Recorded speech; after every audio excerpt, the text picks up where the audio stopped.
Well, thank you very much, Deputy President. And over the last 2.5 years, this government has spent almost all its time on being the best government for vested interests that it could be.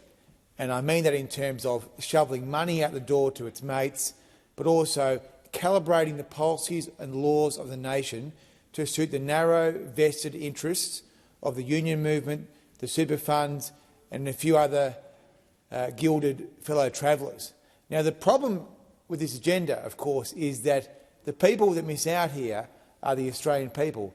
They pay the price for this approach, because when the government is so focused on what's important to the unions, the CFMEU and co, then they run out of time to actually solve the great problems of today, like inflation and housing.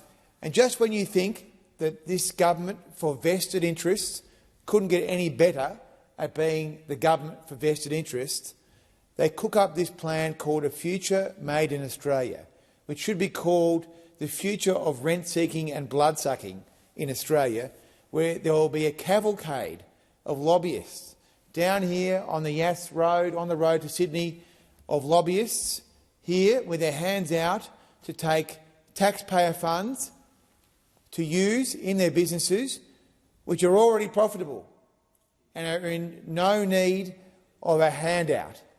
Now, if the government was serious about trying to improve the competitive dynamics of this economy, it would be cutting taxes, it would be deregulating, and it would be looking to provide policies like accelerated depreciation.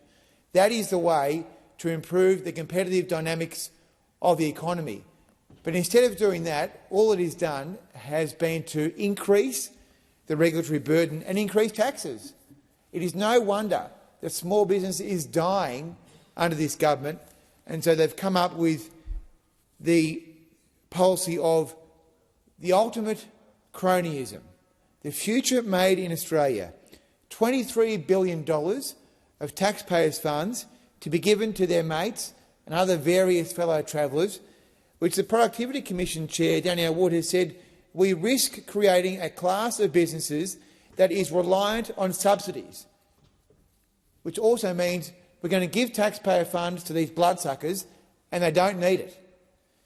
Now, the prior chair of the PC, the Productivity Commission, has lectured the Treasurer and told him that he is engaging in rent-seeking. So he's had a good run, Dr Chalmers. He's been attacked by his hand-picked chair of the Productivity Commission and the Reserve Bank in the last couple of weeks. So it's going well for him, Dr Chalmers. He's a genius. He's a genius.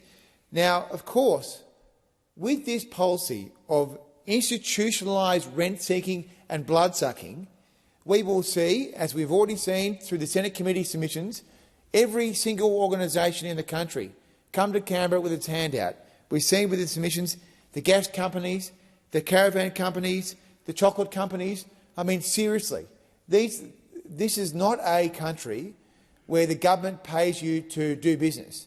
This is an economy where you are supposed to be able to stand on your own 2 feet, and that is what millions of Australian small businesses do every single day. And they hate the idea of corporate largesse being given out to Labor's mates in the unions and other fellow travellers. And so this idea of a future made in Australia is very dangerous.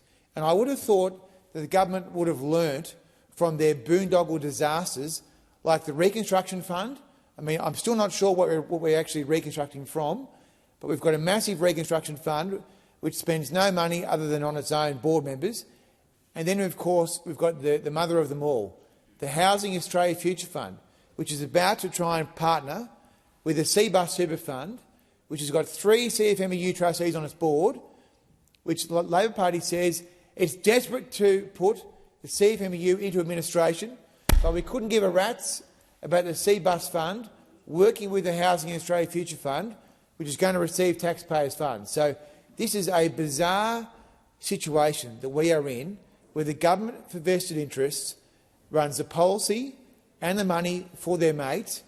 This is institutionalising cronyism, and I am not surprised at how angry small business people in our country are about how bad this government is in terms of its priorities. It is disgusting and that is why we are against the future made in Australia.